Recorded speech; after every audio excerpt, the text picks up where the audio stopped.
Now let's move on to the real star of the night, that guy that's just taking over the UFC by storm. And when Dana White looks at him, especially after this fight, all he sees is dollar signs. But let's talk about Paddy Pimblett because he makes his highly anticipated debut with the UFC after turning them down twice and this time almost not being able to get the fight because of visa issues or like cannabis issues or something stupid like that. But after getting rocked kind of early, he gets a huge TKO in the first round of his debut, getting a performance of the night bonus here as well. It was a solid comeback, man. And so, what do you think about this? And I mean, Blake, I know you were saying before the fight, he can talk the talk, but can't walk the walk, and he might be able to walk.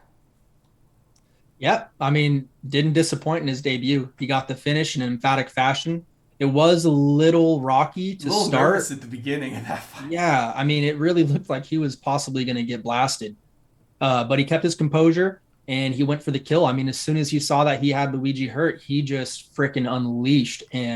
Dropped like Uh, 10, 20 strikes on him. It and was that's what I like when tough. fighters have that killer instinct, man. Nate Diaz. Um, right. Well, he has the killer instinct, but he likes to point and talk. So He's Patty didn't point and talk. He just went and destroyed. mm-hmm. So I mean, I am so looking forward to his next fight. The only thing is, I mean, and he knows this. He's got to clean up his striking defense. He was Mm-hmm. standing up a little too tall. You could His hear it in the chin's out, commentators man. all It's night. yeah.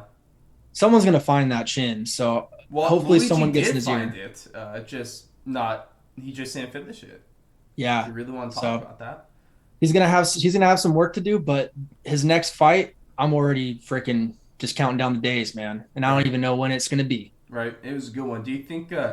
Do you think he can contend with the top 20 of this? I mean, He's going to be fighting the lightweight division, and he's going to be fighting. I mean, that goes without saying. He's going to be fighting some absolute studs. Even like the top, like the fighters that are in the top 20, top 25. Those are all some really high level talent. You don't even have to get into the top 15 here. And so, where do you think he goes from here? Do you think he gets put into that top 25, top 20 fight already, or do you think they take it a little bit slow?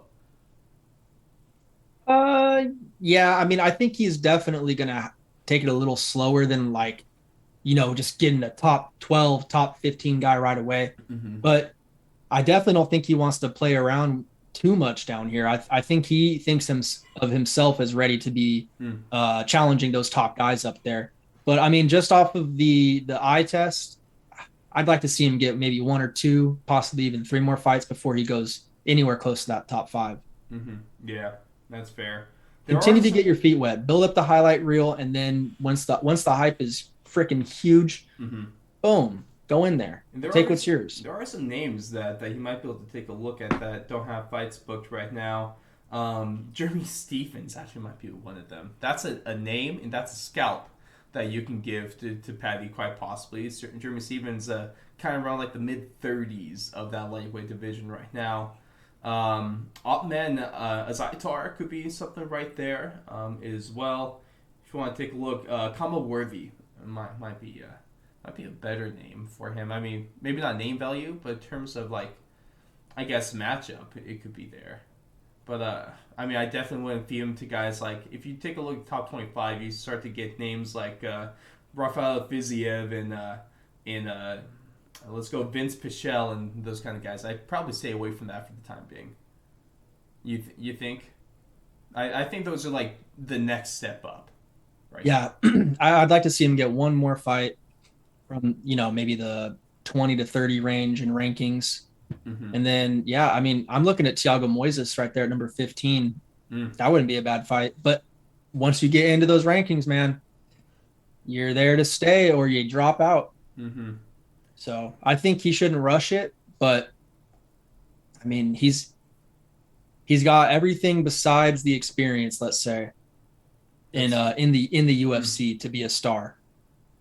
That's a really good way of putting it. Now he just saw about building that experience and tucking that chin a little bit there.